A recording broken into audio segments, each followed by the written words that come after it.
안녕하세요. 오늘도 사연살롱을 찾아주셔서 감사합니다. 저는 50대 중반의 여성이에요. 4살쯤 할머니 손에 이끌려 보육원에 갔고 거기서 자랐어요. 그리고 한 1년 정도 있다가 입양을 가게 돼서 지금 엄마 밑에서 크게 됐어요. 어릴 적 집은 부유했고 부족한 게 없었어요. 아이를 낳지 못했던 엄마는 저를 많이 사랑해 주셨고 아버지도 제가 원하는 건 뭐든 해주시는 분이었어요. 하지만 그런 행복도 제가 고등학교에 들어가면서 끝나게 됐어요. 아버지가 심장마비로 돌아가시자 아버지 친구가 큰 돈을 가로채 달아났거든요. 저와 엄마는 졸지에 빚더미에 앉아서 방 한 칸짜리 집으로 이사를 갔어요. 엄마는 어떻게든 저를 대학에 보내려고 시장에 나가서 식당 설거지를 하면서 악착같이 사셨어요. 제가 학교를 그만두고 돈을 벌겠다고 하면 엄마는 서연아, 지금은 네가 공부하는 게 엄마를 돕는 거야. 네가 좋은 대학을 가면 돈을 많이 받는 아르바이트를 할 수 있고 또 좋은 대학을 졸업하면 좋은 직장에 들어갈 수 있어. 지금 네가 돈을 벌겠다고 학교를 관두면 너는 계속 적은 돈만 받고 일해야 돼. 그러니까 답답해도 조금만 참아. 답답한 게 아니라 엄마가 너무 고생하니까 그렇지. 나한테 들어가는 돈이라도 좀 적으면 엄마가 덜 힘들 것 같아서. 이런 거 고생도 아니야. 네가 공부 안 하고 돈 번다고 하면 그게 엄마는 더 힘들어. 그러니까 엄마 말 들어. 라고 하시며 제가 계속 공부에 전념하도록 다독이셨어요. 그런 엄마를 생각하며 전보다 더 열심히 공부했고 성적도 많이 오르게 됐어요. 그래도 공부는 잘하는 편이어서 그랬는지 다른 애들처럼 과외나 학원 공부를 못하는 만큼 혼자 더 잘하려고 했더니 성적도 따라서 올랐던 것 같아요. 그렇게 해서 엄마가 원하는 좋은 대학에 들어가게 됐어요. 엄마의 꿈은 저를 의대에 보내는 것이었지만 학비도 그렇고 제가 아르바이트를 많이 할 수 없을 것 같아서 화학과를 선택했어요. 무난히 합격했죠. 엄마는 제가 대학에 가자 신이 나셔서 식당 손님들한테 소주를 돌리셨대요. 대학에 들어가서 고액 과외 아르바이트도 하고 취준생들 자기소개서를 대신 써주거나 방통대 다니는 아주머니들 레포트를 써주면서 꽤 쏠쏠하게 돈을 벌게 됐어요. 그렇게 2년 정도 지나고 엄마가 조금씩 모았던 돈이랑 제가 저금해두었던 돈을 합해서 엄마 식당을 내게 되었죠. 엄마는 원래 요리 솜씨가 좋으셨기 때문에 성실하게 최선을 다하셨어요. 1년이 넘으면서 단골들이 생기기 시작하더라고요. 엄마와 저는 식당 문을 닫고 서로 맥주잔을 부딪히며 자축을 했었어요. 그러고 보니 예전에는 곱기만 하던 엄마 손이 거칠고 형편없더라고요. 엄마, 이제 홀에 아줌마도 두고 좀 편하게 일해. 우리 그래도 되잖아. 아직 빚 갚으려면 멀었어. 더 열심히 벌어야 돼. 그건 그거고 엄마 힘들어서 아프면 다 소용없는 거야. 병원비 들어가면 돈 버나마나인 거 알지? 그리고 그 빚은 도망간 승조 아저씨 때문에 생긴 건데 왜 우리가 갚아? 나 그거 진짜 이해가 안 돼. 아버지의 절친이었던 아저씨는 사채를 끌어쓰면서 아버지 도장을 찍어서 각서를 썼고 사채업자들은 그 사실을 알면서도 저희에게 돈을 갚으라고 그때까지도 엄마를 힘들게 했어요. 제가 경찰이 왜 승조 아저씨를 못 잡는지 모르겠다며 왜 우리를 보호 못 해주냐고 했지만 그럴 때마다 엄마는 사람 일 어떻게 될지 모르는 거야. 우리도 잘 살 때는 이런 일 생길 줄 몰랐잖아. 그 사람들도 앞으로 어떻게 될지 모를 일이야. 라며 달래곤 하셨죠. 하지만 그 사채업자들은 엄마가 낸 식당을 어떻게 알았는지 손님들이 있을 때 찾아와서 큰 소리로 돈 갚으라고 난리를 쳤어요. 제가 옆집 가게 아줌마의 전화를 받고 식당에 갔을 때는 이미 그 사람들은 다 가고 엄마가 엉망이 된 가게를 청소하고 있었어요. 제가 집에 가면서 경찰에 신고를 했더니 경찰들이 오자마자 사채업자들은 갔다더군요. 하지만 경찰들도 특별히 해줄 수 있는 게 없다며 대충 둘러보는 척 하더니 곧 가버렸다는 거였어요. 저는 바닥에 떨어진 음식들을 휴지통에 주워 담는 엄마 옆에 갔어요. 그 사람들이 뭐래? 이것도 그 사람들이 그랬지. 자기네 돈 먼저 갚고 가게를 차려야 되지 않냐. 그러더라. 내가 잘 벌어야 댁들 돈도 더 빨리 갚지 않겠냐고 막 뭐라 그랬어. 그랬더니 화가 나서 괜히 깽판 친 거야. 내가 다달이 돈 잘 갚고 있는데 뭐가 문제냐고 해줬어. 라고 웃으면서 저를 안심시키려고 하시는데 정말 눈물이 났어요. 엄마가 애써 만든 음식들을 휴지통에 버리니 너무 분하고 속상했어요. 저와 엄마는 조금씩 생기는 단골들도 떨어지고 주변에도 피해가 될까봐 다른 곳으로 옮길 생각을 했어요. 그러자 저한테 전화를 했던 피자 가게 아주머니가 자기네가 도와줄 테니 다른 데 가지 말라고 하시더라고요. 그 말에 엄마는 말만이라도 너무 고마워요. 우리 때문에 피해 입으셨을 텐데. 그런 거 없어요. 나도 빚쟁이들한테 시달려봐서 그 심정 잘 알아요. 이렇게 다 같이 돕고 사는 거지. 아주머니는 말뿐만이 아니라 저희 가게를 틈틈이 왔다 갔다 하셨고 혹시 이상한 사람이 오지 않는지 눈여겨봐 주셨어요. 덕분에 가게는 다시 안정을 찾았고 사채업자들이 막무가내로 들이닥치는 건 피할 수 있었어요. 하지만 빚을 갚으려면 정말 끝도 없을 것만 같았어요. 매달 이자를 내는 것만도 빠듯했거든요. 저는 안 되겠다 싶어서 학교를 휴학하고서 고액 과외에만 매진했어요. 제가 학교도 괜찮고 시험 볼 때 공부하는 요령이 좋았기 때문에 그런 것만 가르쳐줘도 애들 성적이 전보다 오르곤 했죠. 그 덕에 저는 몇몇 학생을 소개받아서 꽤 많은 돈을 벌었어요. 저는 엄마가 이자를 내면 사채업자를 따로 만나 과외비로 원금을 갚고 영수증을 받았어요. 그렇게 1년 정도 하자 4분의 1 정도를 갚게 되더라고요. 하지만 계속 학교를 쉴 수는 없어서 고민을 하고 있었습니다. 다시 1년 정도를 다니고 또 휴학을 하는 건 가능했어요.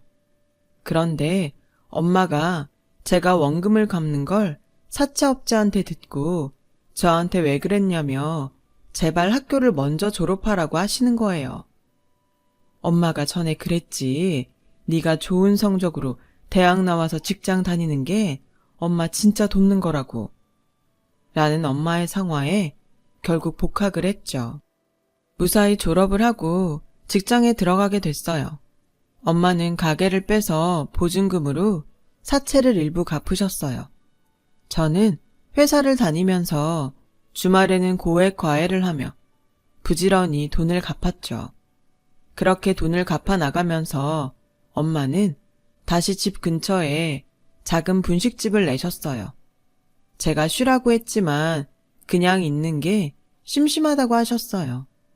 말은 그렇게 하셨지만 조금이라도 생활비를 보태려고 하시는 걸 저도 알고 있었어요. 대체 이런 생활이 언제 끝날까? 솔직히 마음이 답답했죠. 그런 때에 회사 팀장님이 저에게 법무팀 사람을 소개해 주셨어요. 그 사람은 사내 운동회 때 저를 보고 마음에 들어서 팀장님한테 소개해달라고 졸랐다고 하네요. 저도 그 사람이 싫은 건 아니었지만 마음에 여유가 없었어요. 진수씨, 지금은 제가 좋을지 몰라도 저에 대해 알게 되면 실망할 거예요. 그건 제가 알아서 할게요. 미리 제가 실망할 거라고 말하지 마세요. 결국 저희는 사귀기 시작했어요. 하지만 저는 언젠가 헤어질 거라고 생각하고 엄마한테도 얘기하지 않았어요. 저희 집 사정을 알면 누구도 좋아하지 않을 것 같았거든요. 실제로 대학교 때도 저희 집 환경 알고 남친이 헤어지자고 한 적도 있었고요. 그런데 어느 일요일에 그 남자가 엄마 분식집을 찾아온 거예요. 저는 엄마를 도와서 떡볶이를 만들고 있다가 남자를 보고 깜짝 놀랐죠. 안녕하세요, 어머니. 저 서연 씨 남자친구입니다. 저는 남자를 끌고 나가서 다시는 이러지 말라고 단단히 말을 했어요. 분식집에 돌아오니 엄마가 시무룩하게 앉아 계시더라고요. 너 남자친구 생긴 거 왜 엄마한테 말 안 했어? 우리 집 형편이 부끄러워서 그랬던 거야? 아니야, 그런 거. 난 우리 집 안 부끄러워. 그게 아니고 우리 아직 빚도 갚고 할 일도 많잖아. 아직 누굴 진지하게 사귈 마음이 없어서 그래. 라고 하자 엄마는 뭔가 깊이 생각하시더군요. 얼마 후 남자는 얘기를 하자며 저를 카페로 불러냈어요. 어머니한테 서연 씨네 사정 들었어요. 그것 때문에 저 밀어내는 거면 저도 안 물러날 거예요. 저도 같이 노력해서 갚으면 더 좋잖아요. 그걸 진수 씨가 왜 노력해요? 우리 집 문제잖아요. 아무튼 제가 싫은 건 아니죠. 저는 그거면 돼요. 라며 계속 저를 만나겠다고 고집을 피우더군요. 사실 저도 누군가에게 의지하고 싶은 마음이 있었기 때문에 모르는 척 그 사람을 받아줬고 1년 정도 더 만남을 유지했어요. 남자는 자기도 돈 갚는 걸 돕겠다고 했지만 그건 엄마도 저도 거절했죠. 만약에 결혼을 하더라도 그런 부담을 지게 하는 건 안 되니까요. 저는 남자의 행동이 부담스러워 헤어질까 생각도 하고 있었죠. 그러던 어느 날 혼자 분식집에 있는데 웬 아줌마가 찾아왔어요. 여기가 땡땡 회사 다니는 박서연네 맞아요? 제가 맞다고 하자 아줌마는 다짜고짜 제 머리를 후려치더군요. 너 꽃뱀이지? 남의 아들 인생 말아먹으려고 작정했어? 어디서 순진한 척하고 내 아들 등골 파먹으려고. 너 당장 내 아들한테서 떨어져. 저 그런 적 없어요. 진수 씨한테나 저 신경 좀 끄라고 하세요. 네가 뭔데 남의 아들한테 이래라 저래라 하는 거야. 네가 떨어져 없어지면 될 거 아니야. 너 우리 집이 어떤 집안인 줄 알고 들러붙은 거지? 우리 집안이 지역 유지야. 라더니 접시며 젓가락이며 막 땅에 집어 던지더라고요. 제가 당장 그만두지 않으면 경찰에 신고하겠다고 하니 남자 어머니는 내가 그런 걸 무서워할 것 같아? 너나 망신당할 준비 톡톡히 하고 있어. 오늘 이걸로 끝이라고 생각하지 마. 라면서 가게를 떠났어요. 저는 너무 기가 막혀서 당장 남자한테 전화해서 다시 보지 말자고 했죠. 남자는 어머니와 크게 싸웠다며 다시는 저한테 그렇게 못하도록 하겠다고 했지만 저는 이미 그 상처에 마음이 많이 식었어요. 그렇게 며칠이 지났는데 저녁 퇴근길에 분식집에 갔더니 가게 앞이 시끌시끌 하더군요. 보니까 남자 어머니가 우리 엄마를 밀어서 바깥으로 넘어뜨리는 거였어요. 저는 당장 달려가서 엄마, 괜찮아? 아줌마, 남의 엄마한테 이게 무슨 짓이에요? 딸내미 간수 잘못했으면 엄마도 죄인인 거지. 어디 이런 빚더미에 떡볶이나 만드는 것들이 감히 우리 아들을 넘봐? 제가 좋아하는 줄 착각하나 본데요. 저 아줌마 아들한테 관심 없어요. 제발 아줌마 아들 간수나 잘하세요. 네가 뭔데 우리 아들을 우습게 봐? 가진 것도 없는 게 어디다 대고 이래라 저래라야. 라고 하자 어떤 아줌마가 아니, 지 아들을 좋아하라는 거야 말라는 거야. 라며 빈정거리자 사람들이 비웃더라고요. 그제야 남자 어머니는 마지막 경고라고 큰 소리치고 가게를 떠났고 저는 엄마를 부축해서 안으로 들어갔어요. 엄마는 계속 괜찮다고만 하셨어요. 그 다음부터 저는 남자를 의도적으로 피해 다녔어요. 그렇게 2달 정도 지났는데 어느 날 엄마가 분식집에서 어떤 아주머니와 진지하게 얘기를 하고 있더군요. 그 아주머니는 저를 보자 손을 꼭 잡더니 한참을 쳐다보셨어요.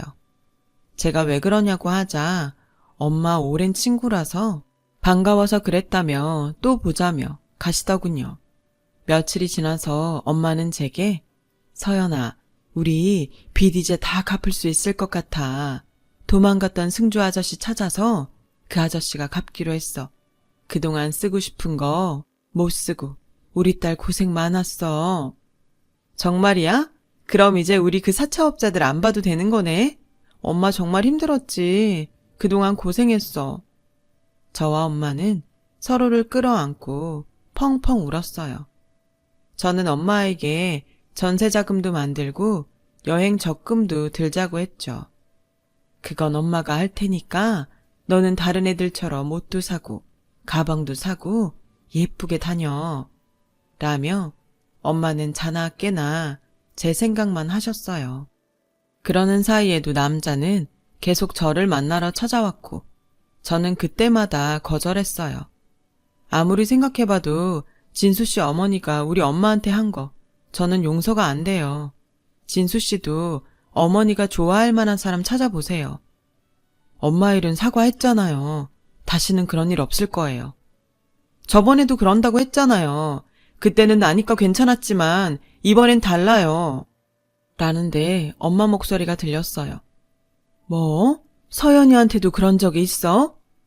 그러자 남자는 무안한지 머리를 긁적였고 엄마는 안으로 들어오라고 하셨어요.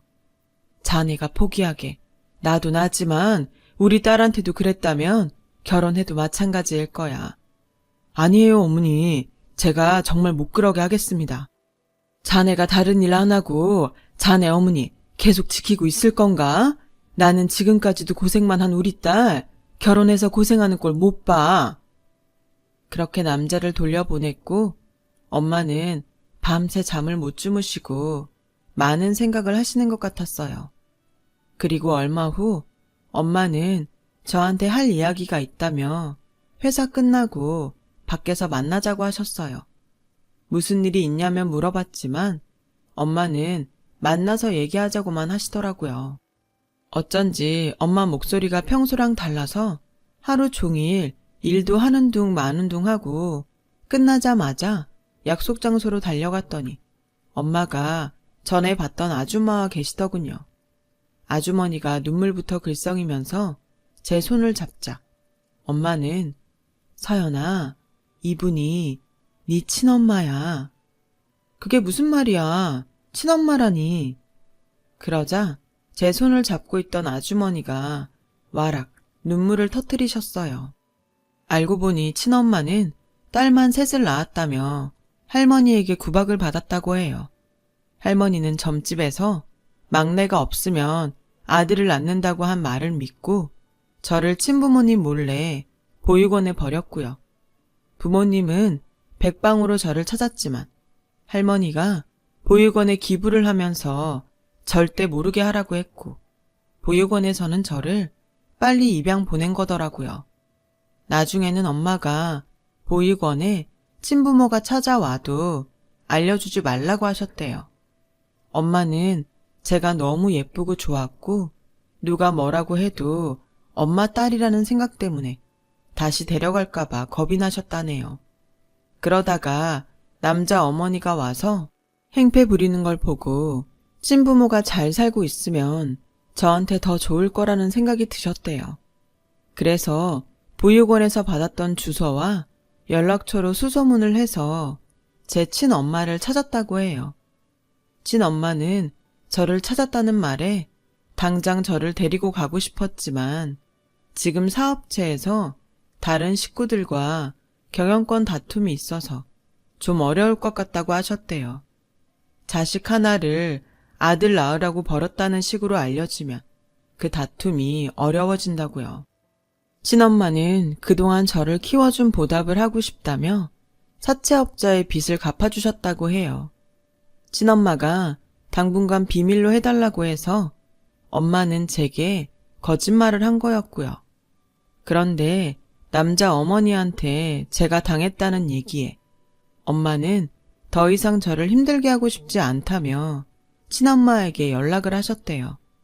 친엄마도 경영권 문제가 잘 해결될 것 같아서 저한테 다 밝히기로 하신 거였고요. 저는 제게 일어난 일이 다 거짓말 같고 믿어지지가 않았어요. 하지만 하염없이 울기만 하는 두 엄마를 보며 조금씩 이게 현실이라는 걸 받아들이게 됐죠. 친엄마는 제 손을 놓지 않고 저번에 말했어야 했는데 너를 잃어버려 놓고 또 시간을 끌어서 미안하다. 참 기분이 이상했어요. 저를 키워주신 엄마는 저를 위해서 친엄마한테 연락을 했고 저를 낳아준 엄마는 회사 경영권 때문에 저를 찾고서도 모른 척 했으니까요. 저는 그 이후 별말 없이 회사와 집만 오가며 지냈어요. 엄마는 제 눈치만 보는 것 같았고요. 그러던 어느 날 남자 어머니가 회사 앞에서 저를 기다렸다가 너 때문에 진수가 집을 나가겠다는데 어쩔 거야? 책임져! 이런 소란이 계속될 것 같아 결심을 했어요. 그걸 제가 왜 책임져요? 이렇게 된 거 다들 모인 자리에서 확실히 말할 테니까 이번 주말에 진수 씨랑 같이 나오세요. 그리고 전 친엄마에게 연락했죠. 저한테 미안하시면 엄마랑 저 위해서 뭐 하나만 해주세요. 물론이야. 널 위해서라면 뭐든지 해줄게. 저는 엄마한테도 주말에 남자와 남자 어머니를 같이 보기로 했다고 말했어요. 그 여자 또 너한테 험하게 굴면 어쩌려고 그래. 걱정하지 마. 이번에는 진수 씨도 있고 내가 생각한 것도 있으니까 전처럼 못할 거야. 라며 제 걱정만 하는 엄마를 위로했어요. 주말 약속 장소에는 저와 엄마가 먼저 도착했어요. 잠시 후에 남자 어머니가 오더니 저를 보자마자 네가 뭐라고 했길래 진수가 나랑 따라오겠다고 하는 거냐? 라며 다짜고짜 삿대질을 했고 엄마는 지금 누구한테 함부로 손가락질이에요? 오늘 다 모이면 얘기 잘 끝내고 마무리하기로 했잖아요. 기본적인 예의라는 걸 지키세요. 아니, 이 여자가 누구 보고 이래라 저래라 하는 거야. 이봐요, 아줌마. 딸내미랑 쑥덕쑥덕 해서 잘 사는지 남자 잡아서 벗겨 먹으려다가 잘 안 되니까 이제 와서 얘기를 하네 마네. 또 뭔 꿍꿍이를 꾸몄나 본데 그런 게 나한테 먹힐 것 같아? 그리고 당신 같은 떡볶이나 파는 여자가 감히 나한테 예의 어쩌고 하는 것도 웃긴다고 생각 안 해? 어디서 남 등이나 쳐먹으려는 것들이 이렇게 큰 소리치는 세상이 됐는지 원. 적반하장도 유분수지. 제가 막 뭐라고 하려는데 남자가 엄마 진짜 왜 이래. 오늘 조용히 얘기 듣기만 한다고 했잖아. 그동안 나 없는 데서 이렇게까지 심하게 군 거야? 심하긴 뭐가 심해. 네가 콩깍지 씌어서 정신 못 차리고 있는데 나라도 할 말 해야지. 당신들 우리한테 무슨 얘기를 해서 또 내 아들 홀딱 빠지게 만들려고 하는 수작인지 몰라도 어림없어. 그때 친엄마가 온통 명품으로 치장하고 나타나셨어요. 눈에는 눈, 이에는 이라잖아요. 돈에는 돈이죠. 돈이 최고니 얼마나 돈에 약하겠어요. 잠깐 저쪽에 앉아서 무슨 얘기를 하나 들었는데 참 한심하더군요. 우리 서연이가 뭐가 아쉬워서 댁에 아들을 벗겨 먹어요? 이렇게 잘 사는 친엄마가 있는데요. 두 사람이 놀라자 엄마는 여기 이분이 서연이를 낳아주신 친엄마예요. 땡땡 기업 사장님이고 사정이 있어서 내가 서연이를 키웠지만 서연이는 엄연히 이분 딸이에요. 그러자 남자 어머니는 놀라서 들고 있던 컵을 바닥에 떨어뜨렸어요. 그 바람에 친엄마 바지와 구두에 물이 다 튀었고 남자 어머니는 아우 사모님 이걸 어째요. 제 실수로 이렇게 비싼옷이 다 젖어서 정말 죄송합니다. 이깟 물 튀긴 건 죄송한데 내 딸하고 제 은인 같은 분한테는 아무렇지도 않은가 보네요. 저는 그런 사람들하고는 인연 맺고 살고 싶지 않고 그런 부모 밑에서 자란 사람도 신뢰할 수 없습니다. 라고 했더니 남자 어머니는 하얗게 질려서 더 말을 못 이었고 저는 남자에게 당신 어머니가 회사 앞까지 저 찾아온 거 알아요? 다시는 못 그러게 한다고 말로만 그러지 뭘 했어요? 여기서 분명히 말하세요. 내가 싫다고 했는데 진수 씨가 따라다닌 거라고. 그게 저는 저희 두 사람만 잘 되면 잘 풀릴 것 같아서 서연 씨도 저 좋아하니까 방해하지 말라고 한 것뿐이에요. 자네가 그렇게 말하니까 우리 서연이만 오해받고 오늘까지 이런 수모를 당했잖아. 이런 것도 제대로 못하면서 뭘 믿어달라는 거야. 엄마가 화가 나서 버럭 소리를 지르더니 남자 어머니에게 이제 아시겠어요? 대개 아들이 자꾸 우리 딸 따라다닌 거예요. 한 번만 더 내 딸한테 함부로 하면 그땐 진짜 가만히 안 있어요. 라고 했고 남자 어머니와 남자는 고개를 숙이고 죄송하다는 말만 반복했어요. 그렇게 그날 일은 마무리가 됐고 저와 엄마는 집으로 돌아왔어요. 엄마, 친엄마도 오는 거 말 안 해서 미안해. 나는 그 자리에 엄마가 있었으면 했는데 엄마가 안 나간다고 하실까 봐. 됐어. 엄마는 그 사람들이 이제 우리 딸한테 함부로 못할 테니까 그거면 괜찮아. 그 후 친엄마는 조심스럽게 저한테 같이 살지 않겠냐고 하셨어요. 저를 키우지 못한 게 미안하다고 몇 년만이라도 함께 했으면 좋겠다고요. 엄마도 저보고 친엄마한테 가서 살라고 하셨어요. 저는 친엄마에게 우리 엄마와 살겠다고 했어요. 저를 어려울 때도 끝까지 공부시키시고 지켜준 엄마예요. 엄마는 회사 때문에 처음에도 지금도 나를 숨기고 버렸지만 우리 엄마라면 안 그랬을 거예요. 이미 다친 마음을 어떻게 할 수는 없네요. 도움이 필요했어요. 그렇게 도와주셨으니 정말 감사한 마음입니다. 친엄마도 더는 말을 못하고 제게 미안하다고만 하셨어요. 그리고 엄마에게 고급 한정식 레스토랑을 내주셨어요. 엄마는 한사코 거절했지만 제가 받으라고 했죠. 그동안 저를 키워준 것도 이걸로 부족하다고요. 원래 성실하고 수완도 있는 엄마여서 레스토랑은 금방 자리를 잡았어요. 저는 계획했던 대로 엄마와 꽤 넓은 전셋집으로 이사가게 되었죠. 거기서 엄마와 정말 행복하게 지냈어요. 그리고 친구의 주선으로 좋은 사람도 만나게 됐었습니다. 지금은 그 사람과 결혼을 해서 잘 살고 있답니다. 친엄마와는 가끔씩 연락을 하며 지내고 있어요. 돈도 물질도 좋지만 저를 마음으로 낳아주신 우리 엄마가 세상에서 제일 좋습니다. 엄마, 사랑합니다. 건강하시고 오래오래 행복하게 살아요. 제 긴 이야기 들어주신 분들도 모두 행복하시고 다들 건강하세요. 감사합니다. 여러분, 사연 댓글에 응원과 현명한 조언 부탁드려요. 좋아요와 구독은 저에게 큰 힘이 됩니다. 오늘도 좋은 일 가득하세요.